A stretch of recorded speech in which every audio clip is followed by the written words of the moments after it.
Kolkata night রাইডার্সের playing eleven কেমন হতে পারে, সেরা প্লেইং ইলেভেন 2025 আইপিএলের, সেটাই ভিডিওতে বলবো। এবং কলকাতা নাইট রাইডার্সের অধিনায়ক কার হওয়ার চান্সটা বেশি সেটা বলবো এই ভিডিওতে। এবং কলকাতা নাইট রাইডার্সের দুর্বলতা সম্পর্কেও কিন্তু এই ভিডিওতে বলবো। তাহলে প্রথমে বলি কলকাতা নাইট রাইডার্সের অধিনায়ক কে হতে পারে। কলকাতা নাইট রাইডার্সের অধিনায়ক হওয়ার লিস্টে কিন্তু রয়েছে Venkatesh Iyer, Sunil Narine, Rinku Singh, Andre Russell, এদের মধ্যেই কেউ। এবার এদের মধ্যে থেকে সব থেকে বড় যেটা চান্স বেশি, অ্যান্দ্রে রাসেলের এমনিতেই চোটজনিত একটা সমস্যা থাকে, তারপর একটা বয়সের ম্যাটার রয়েছে, সেই জন্য অ্যান্দ্রে রাসেলকে করবে না। সুনীল নারিন এমনিতে আবুধাবি প্রিমিয়ার লিগে ক্যাপ্টেন্সি করেছে, কলকাতা নাইট রাইডার্সের হয়ে জঘন্য ক্যাপ্টেন্সি করেছে, ভালো ক্যাপ্টেন্সি করতে পারেনি, এই জন্য সুনীল নারিন হওয়ারও চান্স নেই। আর ভেঙ্কটেশ আয়ার হওয়ার চান্সটা সব থেকে বেশি। ভেঙ্কটেশ আয়ারকে যেহেতু বেশি টাকা দিয়ে কেনা হয়েছে, ভেঙ্কটেশ আয়ার ক্যাপ্টেন্সি করতে চায়। এবং শ্রেয়াস আয়ার যখন ক্যাপ্টেন্সি করছিল তখন কিন্তু ভেঙ্কটেশ আয়ার ভাইস ক্যাপ্টেন ছিল এবং অনেক অনেক জিনিস বলে দিয়েছিল শ্রেয়াস আয়ারকে ভেঙ্কটেশ আয়ার। এই জন্য হয়তো টিম ম্যানেজমেন্ট দেখেছে যে ভেঙ্কটেশ আয়ারের মধ্যে ক্যাপ্টেন্সিরও কিছু গুণ রয়েছে, সে হয়তো অন্য জায়গায় ক্যাপ্টেন্সি করেনি, কিন্তু ক্যাপ্টেন্সি যেহেতু গুণ রয়েছে এই জন্যই কিন্তু ভেঙ্কটেশ আয়ারকে ক্যাপ্টেন্সি দেওয়া হলেও হতে পারে। হওয়ার চান্স বেশি ভেঙ্কটেশ আয়ার ক্যাপ্টেন কলকাতা নাইট রাইডার্সের। এমনকি গৌতম গম্ভীর যখন ছিল তখনও কিন্তু ভেঙ্কটেশ আয়ারকে ভাইস ক্যাপ্টেন করতে বলেছিল গৌতম গম্ভীরও কিন্তু বলেছিল যে ভাইস ক্যাপ্টেন করার জন্য, ওই জন্য ভাইস ক্যাপ্টেন ছিল ভেঙ্কটেশ আয়ার, ক্যাপ্টেন ছিল কিন্তু শ্রেয়াস আয়ার।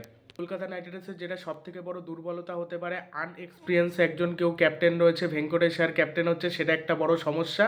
ওইটা হলো সব থেকে বড় সমস্যা। আর যদি সুনীল নারিনের ব্যাট না চড়ে, সেকেন্ড সমস্যা ওটা। সুনীল নারিন যদি কোনো কারণে খেলতে না পারে 4 থেকে 5টা ম্যাচে বা 6টা ম্যাচে, তাকে হয়তো খেলানো হবে ওপেনে। এবার যে যদি 6 ম্যাচে যদি না খেলতে পারে, সেক্ষেত্রে কিন্তু সমস্যা হয়ে যাবে। আর কলকাতা নাইট রাইডার্সের ওপেনিংয়ে ভালো রয়েছে, বাট ওপেনিং যদি না চলে সেক্ষেত্রে একটা সমস্যা, ঠিক আছে। আর বোলিংয়ে, ফাস্ট বোলিংয়ে যদি অ্যান্ডিচ নকিয়া এবং স্পেন্সার জনসন যদি মার খায়, একটা বড় সমস্যা। এই তিনটেই সমস্যা রয়েছে 3-4টার। কলকাতা নাইট রাইডার্সের সেরা প্লেইং ইলেভেন কেমন হতে পারে সেটা বলে দিচ্ছি। কলকাতা নাইট রাইডার্সের সেরা ওপেনিং জুটি হতে পারে হয়তো কুইন্টন ডি কোক ওপেন করবে, তার সাথে সুনীল নারিন। এবার সুনীল নারিন একান্ত যদি 5-6 ম্যাচে খেলতে না পারে, পারফর্ম যদি না খেলতে পারে, সুনীল নারিনের ব্যাটে রান না আসে, তাহলে সুনীল নারিন পরে ব্যাটিংয়ে নামবে এবং ওপেন করবে হয়তো আঙ্ক্রিশ রঘুবংশী, তার সাথে Quinton de Kock wicket keeper batsman. আর ভেঙ্কটেশ আয়ারকে কিন্তু অনেকে এক্সপিরিয়েন্স শেয়ার করতে পারবে কিন্তু কুইন্টন ডিকক অনেক কিছু বলে দিতে পারবে।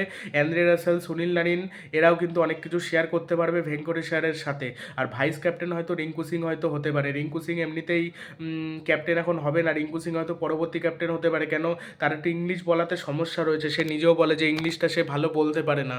নীতিশ রানারও একই সমস্যা রয়েছে, এই জন্য কিন্তু এই সব প্লেয়ারকে কি ক্যাপ্টেন করতে সমস্যা হয় কেন?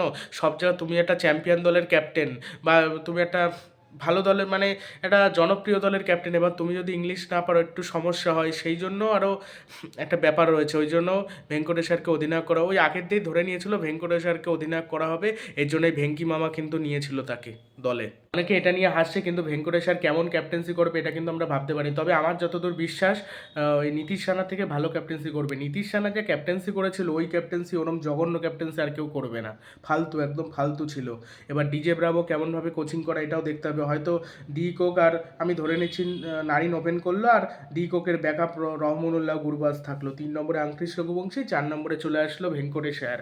এবার যদি আঙ্ক্রিশ না চললো, বা অন্য কোনো প্লেয়ার খেলতে না পারলো, বা কোনো ম্যাচে ইম্প্যাক্ট প্লেয়ার হিসেবে দরকার পড়লো, সে ম্যাচেই কিন্তু মানিশ পান্ডেকে নেবে আর কি। আর ওই যে ব্যাকআপ যে প্লেয়ার দরকার হয়, ব্যাকআপ প্লেয়ার আমার একজনের পরিবর্তে একজনকে খেলানোর দরকার, তখন হয়তো আজিনকে রাহানেকে খেলাবে যদি কোনো প্লেয়ার চোট পেয়ে যায় তাহলে। আর অজিনকে রাহানেকে না খেলানোই ভালো। অজিনকে রাহানের পরিবর্তে যদি মায়াঙ্ক আগরওয়ালকে নিত, অজিনকে রাহানের 1.5 কোটি বেস্ট প্রাইস ছিল, 1.5 কোটি থেকে তাকে না নিয়ে 1 কোটিতে মায়াঙ্ক আগরওয়ালকে নিলে ভালো হতো। মায়াঙ্ক আগরওয়াল ভালো মেরে ব্যাট করতে পারে, প্রয়োজনে তাকে দিয়ে ওপেনও করানো যেতে পারতো কোনো একটা ব্যাটসের সাথে। এবার বাহাতি ওপেনে কেমন একটা সমস্যা হয়, বাহাতি ওপেনে একটা প্রচণ্ড প্রবলেম। আর 5 নম্বরে তো চলে আসবে রিঙ্কু সিং, 6 নম্বরে অ্যান্দ্রে রাসেল, 7 নম্বরে রমনদীপ সিং, ব্যাস হয়ে গেল। তারপর 8 নম্বরে অনুকূল রয় হয়তো খেলবে, 9 নম্বরে একটা বোলার বৈভব অরোরা, 10 নম্বরে হর্ষিত রানা, 11 নম্বরে অ্যান্ডিচ নকিয়া। আর একটা বোলার হয়তো ওমরান মালিককে কোনো ম্যাচে খেলাবে, কোনো ম্যাচে হয়তো যেটা যখন যাকে দরকার তখন তাকে খেলিয়ে দেবে। কোনো ম্যাচে মায়াঙ্ক মার্কন্ডেকেও নিয়ে আসতে পারে, বরুণ চক্রবর্তী আর, বা বরুণ চক্রবর্তী ইম্প্যাক্ট প্লেয়ার হিসেবে খেলে দিল, এরকমও হতে পারে। ঠিক আছে, এটা বলে দিলাম আর কি। এই হলো কেকেআর দলের প্লেইং ইলেভেন সম্পর্কে বললাম, সেরা একাদশ কেমন হতে পারে, এবং কেকেআর দল সম্পর্কে অনেকে অনেকে বলছে খুব ভালো হয়েছে, অনেকে বলছে দলটা ভালো হয়নি। কলকাতা দলের যদি ক্যাপ্টেন যদি একটা ভালো কেউ থাকতো তাহলে এই দল, আর আগের বছর ফিল হল ছিল, শ্রেয়াস আয়ার ছিল, মিচেল স্টার্ক ছিল, আর বাকি যারা যারা প্লেয়ার ছিল তারাই রয়েছে। দুটো তিনটে প্লেয়ারকে আমরা হারিয়েছি, আর নীতিশ সেনাকে আমরা হারিয়েছি, এই চারটে প্লেয়ারকে হারিয়েছি। যদি মিচেল স্টার্ক চলে আসতো ইসের জায়গায়, অ্যান্ডি চনোকিয়ার জায়গায়, তাহলে একদম পারফেক্ট হতো। আর যদি ফিল হল চলে আসতো কোনো কারণে তাহলে একদম সেরা হতো, ওইটাই মিস হয়। বা ফিল হল যদি নাও আসতো, শ্রেয়াস যদি কম টাকাতে রাজি হতো তাহলে কোনো ব্যাপার থাকতো না, তাহলে হয়তো আমরা রমনদীপ সিংকে হয়তো হারাতে পারতাম, বা বেশি টাকা উঠতো তার দাম শিওর বেশি টাকা উঠতোই। এবার ওই জায়গাটাই সমস্যাটা হয়ে গেছিলো। এই হলো কলকাতা দলের প্লেইং ইলেভেন। কাল আবার দেওয়ার চেষ্টা করব, যে পুরো দল নিয়ে স্কোয়াড নিয়ে আলাদা আলাদা করে ভিডিও দেওয়ার কিন্তু চেষ্টা করব। ভিডিওটি ভালো লাগলে চ্যানেলটি সাবস্ক্রাইব করবেন এবং ভিডিওটি শেয়ার করবেন। আর কারা কারা কলকাতার ফ্যান আছেন অবশ্যই কমেন্ট বক্সে লিখে জানাবেন। আর কলকাতার একাদশটা কেমন লাগলো, একাদশটা প্লেইং ইলেভেন বা কেমন হতে পারে সেটা অবশ্যই তোমরাও কমেন্ট বক্সে জানিও। আমি ভেবেছিলাম হয়তো জোফরা আর্চার হয়তো ভালো কাউকে নেবে, বা মিচেল স্টার্ক বা রাবাদা কোনো ভালো বোলারের দিকে যায়নি, শুধু স্বামীর দিকে গেছিলো। এটা আমি আগেই বলেছিলাম স্বামীর দিকে যাবে, আকসদীপ সিংয়ের প্রতি যায়নি। আকসদীপ সিংয়ের হয়তো পরে প্ল্যানটা চেঞ্জ করে নিয়েছিল যে না আমরা আকসদীপ সিংয়ের প্রতি যাব না।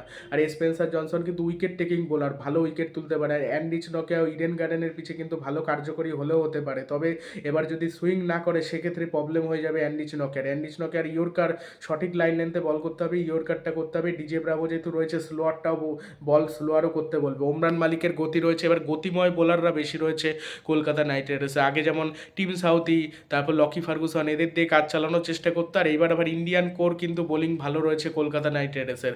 আর আইপিএলে তারাই ভালো খেলবে যাদের ইন্ডিয়ান ব্যাটিং ভালো, ইন্ডিয়ান ব্যাটিং কোর ভালো, তারাই কিন্তু ভালো খেলতে পারবে, এটা কিন্তু বলে দিলাম।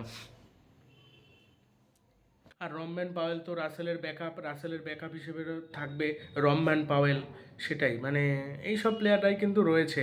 মানে একাদশে কী কী রয়েছে সবই কিন্তু বিস্তারিত বললাম।